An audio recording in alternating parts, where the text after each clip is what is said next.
Hello hi नमस्ते। मेरा नाम है कांक्षा सिंह और मैं भी आप लोगों की तरह एग्ज़ाम्स की तैयारी करती हूँ। और अभी मैंने एक सीरीज़ शुरू की थी डी ट्रिपल एस जीपीआरटी की कि मैं डेली का डेली एक अपडेट दूंगी कि मेरे प्रिपरेशन कैसे चल रही है अलॉन्ग विथ टाइपिंग।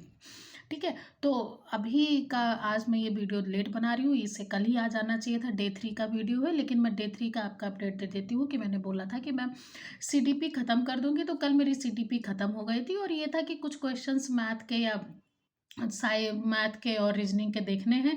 तो मैंने देखे थे, थोड़ी बहुत मैंने प्रैक्टिस की थी। और प्रैक्टिस कहाँ से की थी? तो टेक्स्ट बुक पे जो पीवाईक्यूज पढ़े हैं, पीवाईक्यू तो अभी मैंने एक भी नहीं किया है, मैं उसके सेक्शनल मॉक ही कर रही हूँ।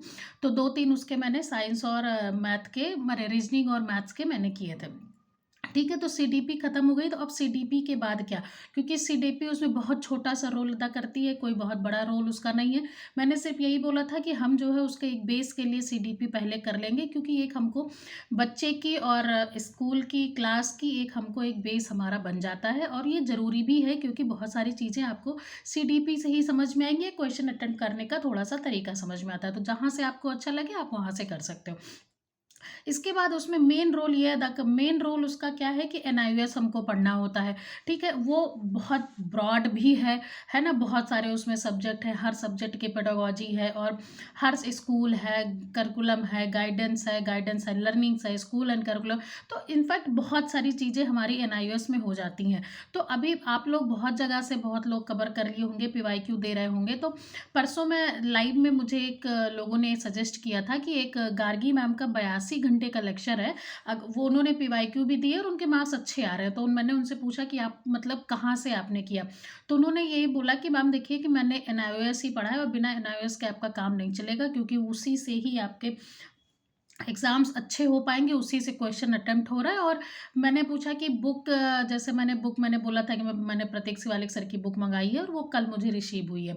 तो उन्होंने बोला कि बुक जो समरी है उनकी वो रिवीज़न के लिए अच्छी है, लेकिन अगर आपको अभी आपने कहीं से पढ़ा नहीं है या आपको एक बेस बनाने की ज़रूरत है और आपको पहले का कुछ पढ़ा नहीं है, तो बेस्ट यही है कि वो जो 82 घंटे का पूरा एक लेक्चर है, अगर आपने उसको कंप्लीट कर लोगे आप, तो उसमें आपकी ऑलमोस्ट सब कुछ कवर हो जाएगा और बहुत सारी चीज़ें आपकी बनने लगेंगी, क्वेश्चन अटेम्प्ट होने लगेंगे। तो मुझे भी ये समझ में आया कि कहीं न कहीं से तो हमको वो करना ही पड़ेगा, वो चाहे मतलब आप बुक से करो, बुक में भी बुक बहुत डिटेलिंग बुक है, या आप ढूँढ-ढूँढ के करो इग्नू की वेबसाइट से, एनआईओएस की वेब, मतलब हर तरीके से आप ढूँढ-ढूँढ के पीडीएफ पढ़ो या आप कहीं से टीचर से पढ़ लो। उसकी नोट्स नहीं बनानी है आपको, आपको जो इम्पोर्टेंट टाइप टॉपिक लग रहे हैं, उनको एक नोट डाउन कर लीजिए, क्योंकि मैं आज से वो शुरू करूँगी। आज मतलब कल मैं जब चौथा दिन की मैं बात करूँगी, 4th डे की, तो मैं उसमें आपका अपडेट दूँगी कि वो मेरा कितना कंप्लीट हुआ है। तो वो 82 घंटे का लेक्चर है, 82 का ही है ना? हाँ, शायद हाँ, साढ़े 82 घंटे का लेक्चर है। तो बहुत बड़ा लेक्चर है, आप उसको 1x पे करने में तो पूरा टाइम ही बीत जाएगा, आप उसको कवर ही नहीं कर पाओगे। तो बेहतर यही है कि हम उसको 2x पे या 1.5x पे करें और थोड़ा-सा बीच-बीच में जैसे जो चीज़ें हमको आती हैं या समझ में आ गई, उसको हम आगे बढ़ा-बढ़ा के करेंगे।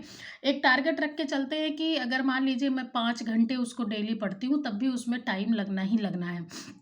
ठीक है? लेकिन आप कोशिश करिए, अगर आप उसको स्पीड बढ़ा के करेंगे तब भी वो जो है तभी वो कवर हो सकता है। और उसमें सब कुछ नहीं पढ़ना है आपको, आप उसमें थोड़ा आगे भी बढ़ा के देख सकते हैं कि क्या टॉपिक है, या कुछ चीज़ें हैं जो हमें आती हैं, जो हमें समझ में आ गई, तो हम उसको 1 घंटा उसका एक्सप्लेन नहीं देखेंगे।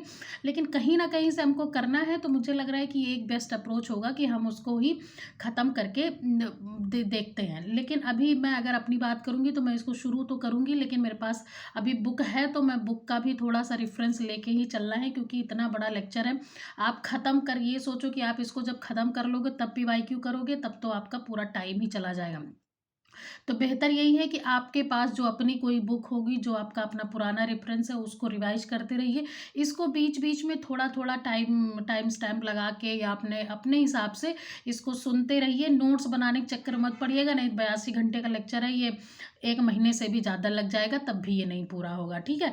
तो बेहतर ये कि आप थोड़ा-सा ट्रिक बना सकते हो, या मतलब बस सुनते जाओ कहानी जैसा, क्योंकि ऐसा कोई मैथ तो है नहीं कि आपको फ़ॉर्मूला लिखना है या उसका रूल लिखना है। बहुत सारी चीज़ें हैं जो ऑलमोस्ट एक तरीके से सेम ही होती हैं, तो आप अगर उसको सुनोगे ही तो आपका उससे काम बनने वाला है। क्योंकि बहुत सारे लोग आग के अभी कल किसी ने रात में कमेंट किया था कि जो है सब पढ़ लिया, पता नहीं किसका बहुत ज़्यादा घंटे का वीडियो देख लिया, लेकिन फिर भी वो अटेम्प्ट नहीं हो रहा है। लेकिन किसी ने अगर इसको सजेस्ट किया है और उसके क्वेश्चन अटेम्प्ट हो रहे हैं तो हमको गो थ्रू करना पड़ेगा, क्योंकि एट द एंड हमको ये ना लगे कि हमने कहीं से पढ़ाई नहीं। और अब कोई कोर्स लेने का टाइम नहीं है कि आप कोर्स लो और मतलब आपको NIOS पढ़ना है तो आप चलो 4-5 हज़ार रुपये खर्च करके आप उसका कोर्स लेके और उसमें ढूंढते फिरो। इतने का टाइम नहीं है। बहुत है तो बहुत सारी मार्केट में बुक आती हैं, आप रिवीजन के तौर पे ले सकते हैं। लेकिन पहले ये है कि अगर किसी ने डिटेल में पढ़ाया है तो हम उसको अपने हिसाब से, अपने शेड्यूल के हिसाब से उसको ख़त्म कर लें। तो मेरा ये है कि मैं इसको ही आज से शुरू करूँगी, क्योंकि पेडागोजी मेरी हो चुकी है। उसमें ही मैंने ज़्यादा टाइम लगा दिया, लेकिन आज से थोड़ी सी स्पीड को मेंटेन रखते हैं। और आपको बता दें कि आज है फ्राइडे, कल सैटरडे है, कल सैटरडे, हाँ, कल सैटरडे है और परसों संडे है। संडे को हम एक मॉक देंगे या PYQ देंगे। जहाँ तक है कि PYQ दिया जाएगा, क्योंकि आप लोग बताना कि PYQ देना चाहिए, मतलब जो उस पर टेक्स्ट बुक पे फुल मॉक पढ़े हैं वो देना चाहिए। और उसमें अगर अगर होगा तो मैं स्क्रीनशॉट भेज दूंगी टेलीग्राम ग्रुप पे कि यही वाला दिया जाएगा, जिससे हम एक एनालिसिस कर पाएँ कि हम कहाँ पे हैं और बाकी मतलब सेम टेस्ट पे बाकी लोग का क्या प्रॉब्लम है या हमारा क्या है, या हम आप लोगों से भी पूछ पाएँ कि मेरा ये चीज़ गलत हुई है तो आप मुझे सजेस्ट करना। ठीक है? तो ये इतनी सारी चीज़ें हम NIOS के बारे में डिस्कस कर लिए। अभी बात ये है कि बाकी जैसे अजय सर ने बताया था कि बहुत सारी चीज़ें उसमें हैं कि जो हो सकता है कि ऐड ऑन हो सके। ठीक है? तो NIOS के साथ-साथ हम अगर कोशिश करें कि थोड़ी-सी फिलॉसफी, सोशियोलॉजी, एजुकेशन इन कहीं न कहीं ये सारी चीज़ें एक में ही मिक्स हैं। और इसकी एक जो प्लेलिस्ट थी, जो मैंने शिल्पी मैम का नाम लिया था कि उन्होंने RRB वाले में ये चीज़ें पढ़ा रखी हैं। तो उसकी जो प्लेलिस्ट की लिंक थी वो मैंने टेलीग्राम पे भेज दिया है। आप चाहो तो वहाँ से 2-4 वीडियो, उनका पढ़ाने का तरीका अच्छा है और थोड़ा आप उसको फ़ास्ट करके भी देख के सुन के हटा दो। सुन ही लो, नोट्स बनाने की कोई ज़रूरत नहीं, तो आपकी वहाँ से भी बहुत सारी चीज़ें हो जाएँगी। ठीक है? टीचिंग मेथोडोलॉजी भी उन्होंने पढ़ा रखी है, उसकी भी जो प्लेलिस्ट है उसमें मतलब 2 प्लेलिस्ट मैंने भेजी है, उसमें 2 सेकंड लिस्ट है, उसमें लास्ट के 3 वीडियो में आपको टीचिंग मेथोडोलॉजी मिलेगी।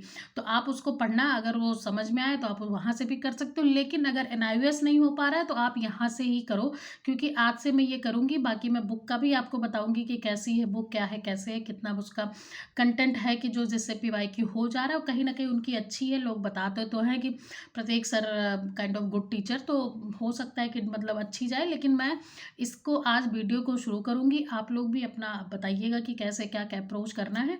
और थैंक यू फॉर वॉचिंग। और कल बात करेंगे, कल इसके बारे में अपडेट देंगे। बाय, गुड बाय दोस्तों।